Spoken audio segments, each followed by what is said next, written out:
akan menjelaskan tentang cara menyajikan data menggunakan Microsoft Excel dan SPSS.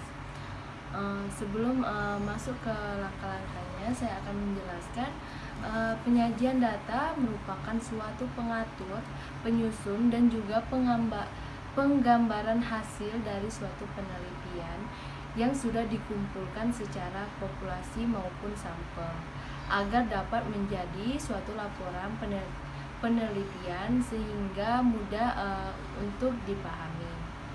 Selanjutnya ada masuk ke penyajian data dengan menggunakan Microsoft Excel. Ini terbagi menjadi beberapa, yaitu ada diagram batang, ada diagram lingkar, dan ada juga diagram garis.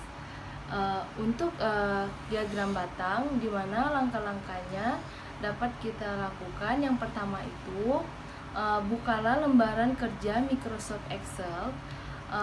Lalu selanjutnya sediakan data dalam suatu bentuk tabel yang sudah disederhanakan. Lalu lakukan blok data yang akan digambar dalam diagram batang tersebut. Contohnya itu seperti kolom B1 sampai dengan C9.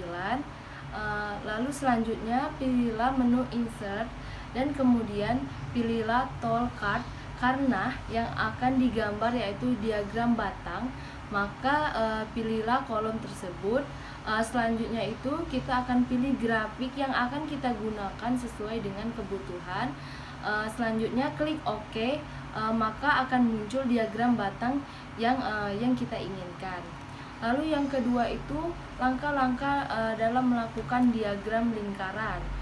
Itu yang pertama itu sama dengan diagram batang, kita buka lembaran kerja Microsoft Excel, lalu kita masukkan data yang akan kita gambar dalam tabel yang sederhana. Selanjutnya itu yang ketiga kita blok yang akan dimasukkan ke dalam diagram lingkaran. Selanjutnya klik menu insert pada tool card, lalu pilih grafik yang akan kita gunakan seperti diagram lingkaran atau bisa disebut dengan PIE. Lalu jika kita ingin mengubah desain tersebut, desain diagram lingkaran, maka kita bisa memilih tool with stylus dan pilihlah model yang kita ingin gunakan. Selanjutnya itu klik OK, maka jadilah diagram lingkaran.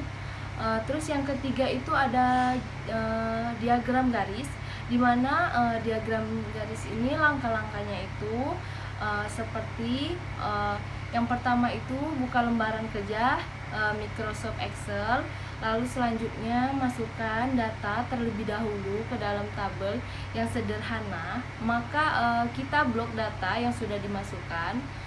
Selanjutnya itu setelah kita blok data tersebut, maka kita akan memilih menu insert pada tool card, kemudian kita pilih grafik yang akan kita gunakan seperti diagram garis. Lalu selanjutnya itu jika kita ingin mengubah suatu desain diagram garis, maka kita juga bisa pilih tool with styles dan pilih model yang kita ingin gunakan. Lalu kita klik OK, maka hasilnya akan muncul. Selanjutnya ini saya akan menjelaskan tentang cara menyajikan data dengan menggunakan SPSS. Sebelum itu, SPSS ini merupakan suatu aplikasi yang dapat kita gunakan karena kemampuan dalam menganalisa statistik itu sangat tinggi. Dalam melakukan suatu penyajian data dengan menggunakan SPSS ini terbagi menjadi beberapa. Itu ada 4 kan, kalau di Microsoft Excel tadi ada 3, sedangkan di SPSS ini ada 4. Yang pertama itu ada tabel, yang kedua itu diagram batang, yang ketiga itu diagram lingkar, dan yang keempat itu diagram garis. Contohnya, adapun langkah-langkahnya, salah satunya saya akan menjelaskan tentang langkah-langkah tabel. Nah, di mana yang pertama itu kita buka program SPSS, lalu selanjutnya pada suatu variabel view kita akan memasukkan data yang akan kita gunakan seperti nama dan nilai, sehingga jika diperoleh maka tampilan variabel view-nya akan muncul. Selanjutnya setelah kita melakukan itu kita akan lakukan data yang akan digunakan. Selesai dimasukkan, kita akan masukkan ke dalam suatu variabel view, maka selanjutnya masukkanlah data ke dalam data view. Nah, setelah itu dari menu utama SPSS, maka kita maka selanjutnya kita klik analis, deskriptif, statistik, dan frekuensi. Nah, lalu selanjutnya itu kita pada kotak dialog frekuensi, maka kita akan memasukkan nilai variabel ke kotak-kotak variabel S. Lalu selanjutnya itu kita klik statistik, dan kemudian kita pilih deskripsi yang akan kita gunakan. Setelah itu kita klik OK, maka muncullah output SPSS dalam bentuk tabel. Mungkin itu saja yang bisa saya sampaikan tentang langkah-langkah menyajikan data ke dalam Microsoft Excel dan SPSS. Saya ucapkan terima kasih.